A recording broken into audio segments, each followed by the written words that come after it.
I gotta show you what I got today. I've been waiting for this since the show in Atlanta.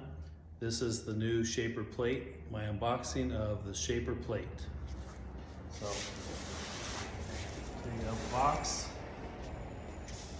So it comes in a nice box showing the Shaper plate. And this opens up.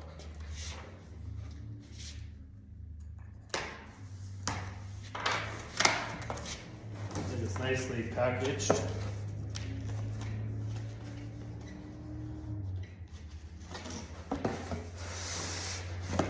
sure what this is. It's in a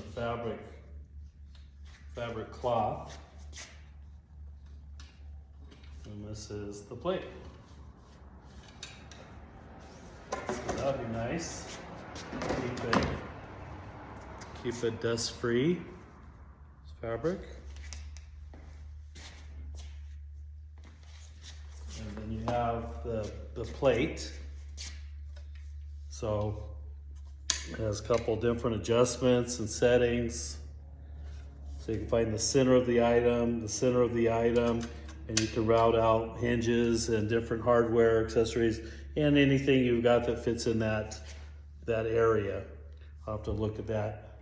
I'll have to see if that's what size that is. I'll grab a tape measure in a second.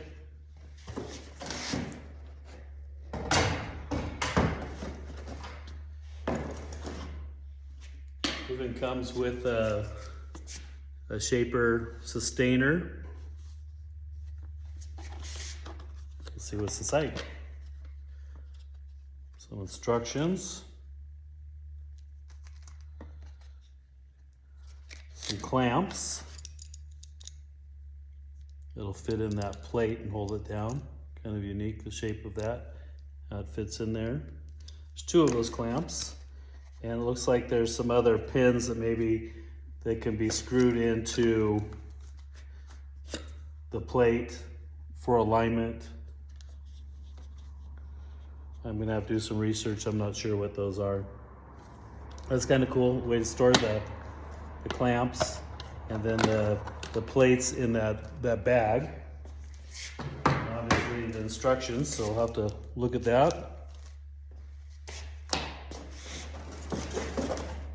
And just nicely packaged so nothing got damaged, the sustainer and the plate. So what's nice about this plate for lining stuff up, I don't need tape as often anymore, so I don't have to buy those rolls of tape. It's got these little pins that pop out for lining things up on the edge. Those clamps fit in these holes to help hold that down. So I'm looking forward to using this. Saw this at the show a couple months ago. The day that it went up for sale, I ordered it that day and I just got it today. So I'm excited about this for the Shaper Origin router. Stay tuned to see how I use that. I'll show some videos. If you like these videos, please like, subscribe, follow me on YouTube. I appreciate it. Thank you.